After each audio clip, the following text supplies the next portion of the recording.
सभी प्यारे छात्र छात्राओं को मेरा नमस्कार। मैं फिर उपस्थित हूँ आपके लिए व्याकरण का एक ख़ास हिस्सा लेकर, जिसको हम वर्ण कहते हैं। आज हम वर्ण विचार पर विचार करेंगे। हमारी शुरुआत वर्ण से ही होती है। हम शुरुआत में अक्षर सीखते हैं, जिसे आप स्वर और व्यंजन में बांटते हैं हम लोग वर्ण को।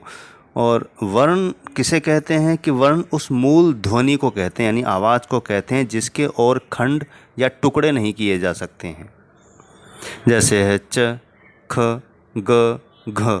इसको हम और तोड़ नहीं सकते हैं। शब्दों को हम तोड़ सकते हैं, लेकिन वर्ण को हम तोड़ नहीं सकते हैं। तो इसमें और भी बहुत सारी बातें हैं। आज हम उन पर चर्चा करने का प्रयास करेंगे और समझाने का प्रयास करेंगे।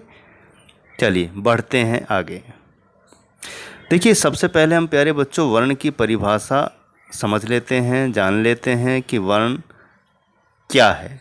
परिभाषा है इसकी, वर्ण भाषा की सबसे छोटी इकाई है। यानी भाषा, जो भी वाक्य, कहानी, कविता हम कुछ भी लिखते हैं, तो उसकी जो सबसे छोटी इकाई है भाषा की, वो वर्ण कहलाता है, जिसके और टुकड़े नहीं किए जा सकते। ये रिपीट हो गया है, तो यानी हम उसके टुकड़े नहीं कर सकते हैं। जैसे है अ, क, ख, ग, ब आदि, यानी और भी जिन्हें आप व्यंजन कहते हैं, वो सभी अक्षर इनके और टुकड़े नहीं कर सकते। इनको हम वर्ण कहते हैं। और हिंदी भाषा में कुल कितने वर्ण हैं? 52 वर्ण हैं। तो ये जब आप नौकरियों की तैयारी करेंगे तो उसमें ये सामान्य प्रश्न है, पूछ लेते हैं कि हिंदी भाषा में कितने वर्ण हैं, तो 52 हैं। तो प्यारे बच्चों, आप समझ गए होंगे कि वर्ण भाषा की सबसे छोटी इकाई है, जिसके हम टुकड़े नहीं कर सकते हैं। अ, क, ग, ब, च, छ, ज, इस तरीके से।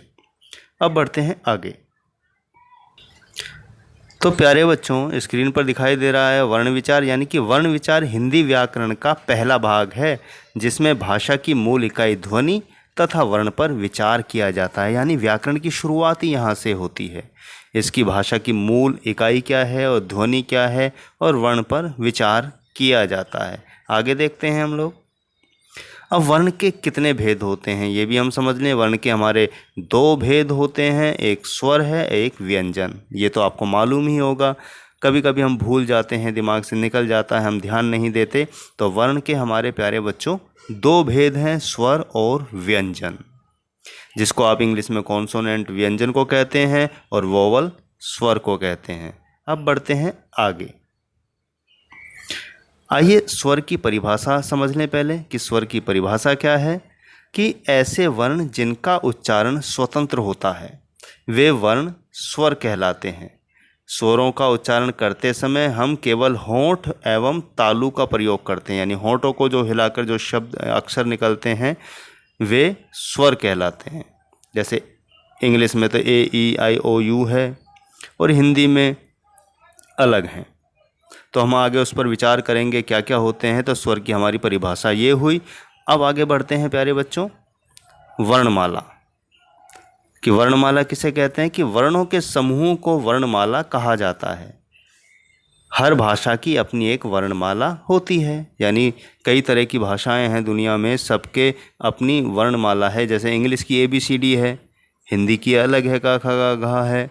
तो इसी तरह वर्णों के समूह को हम वर्णमाला कहते हैं। आगे बढ़ते हैं। तो प्यारे बच्चों, इससे पहले हमने जाना कि स्वर के बारे में जाना। अब तो हिंदी भाषा में 11 स्वर होते हैं। वे इस प्रकार हैं: अ, आ, ई, उ, री, ए, ऐ, ओ, औ और अंगा, जिसे हम कहते हैं। तो 11 स्वर मुख्य रूप से होते हैं, ये अलग से जोड़ दिया गया है।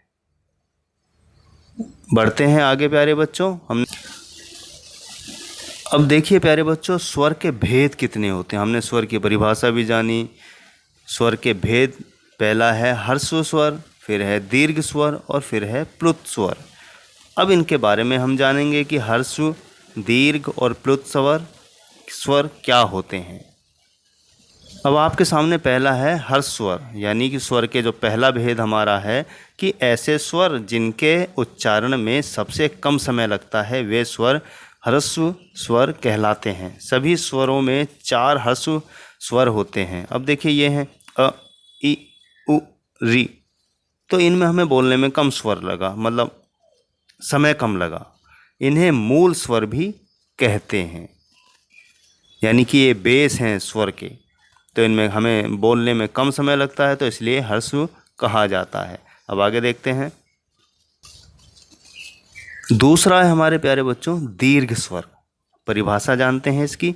ऐसे स्वर जिनके उच्चारण में ह्रस्व स्वर से 2 गुना समय लगता है वे दीर्घ स्वर कहलाते हैं। हमारी वर्णमाला में 7 दीर्घ स्वर हैं। वे इस प्रकार हैं: आ, ई, ऊ, ए, ऐ, ओ, औ। तो इनमें बोलने में समय लग रहा है। देखिए, इससे पहले हमने ह्रस्व पढ़ा, उसमें अ, अब दीर्घ पढ़ा तो आ, तो समय लग रहा है हमें बोलने में। तो यहाँ पर जहाँ समय ज़्यादा लगे वहाँ दीर्घ स्वर होता है। बढ़ते हैं आगे।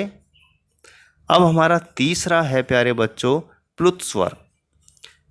परिभाषा इसकी है कि ऐसे स्वर जिनके उच्चारण में ह्रस्व स्वर से 3 गुना अधिक समय लगता है एवं दीर्घ स्वर से थोड़ा ज़्यादा समय लगता है वे प्लुत स्वर कहलाते हैं। प्लुत स्वरों का यह चिन्ह एस की तरह होता है प्यारे बच्चों। ये आपको नज़र आ रहा है एस की तरह, जैसे राम, ओम। तो इनमें कहीं दोनों से ज़्यादा यानी ह्रस्व और दीर्घ स्वर से ज़्यादा समय लगता है बोलने में, तो ऐसे स्वर हमारे प्लुत स्वर कहलाते हैं।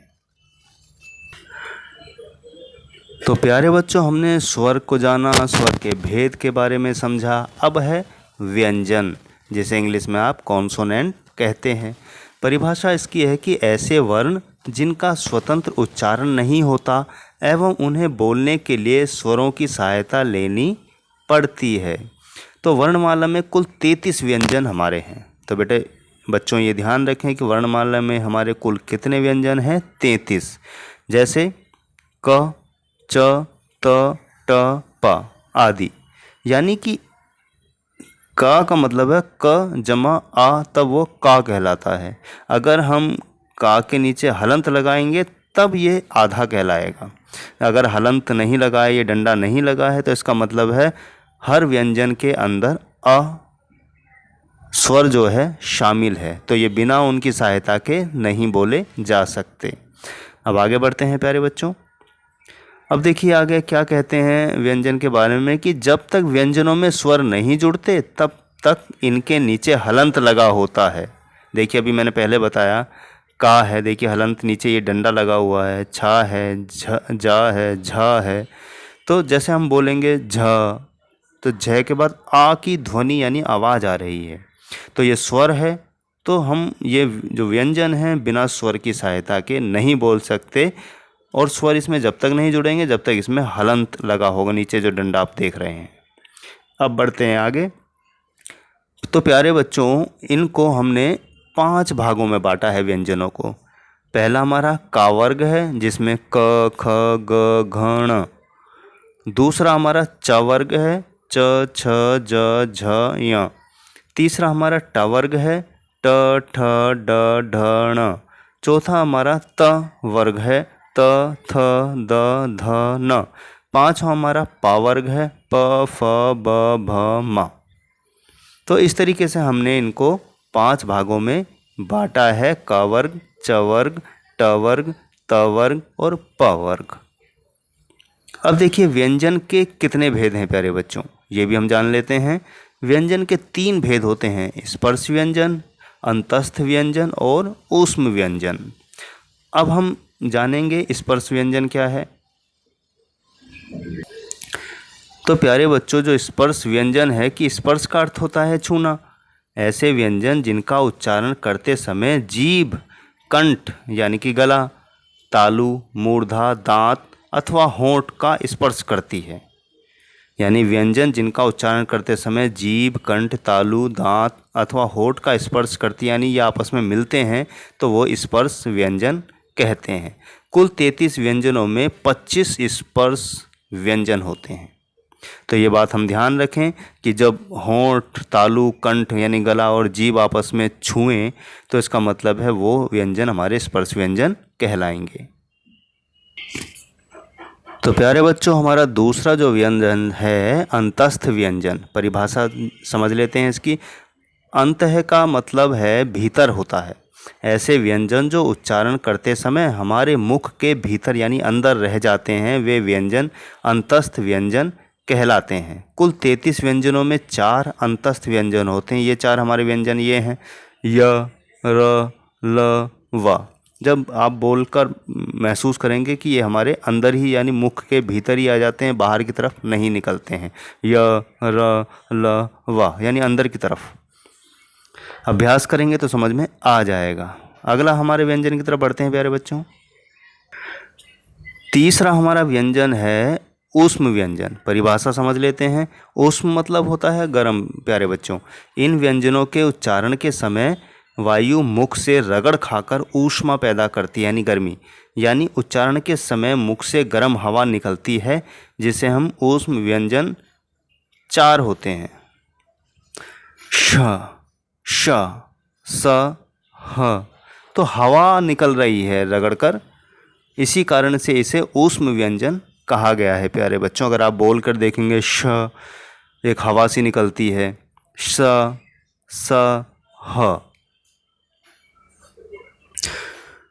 तो प्यारे छात्र छात्राओं, आज हमने वर्ण विचार किया। वर्ण किसे कहते हैं, वर्ण के कितने भेद हैं, स्वर के कितने भेद हैं, व्यंजन के कितने भेद हैं, तो ये हमने जाना समझा। ये हमारे व्याकरण की शुरुआत का हिस्सा है और हम सबको ये जानना और समझना चाहिए।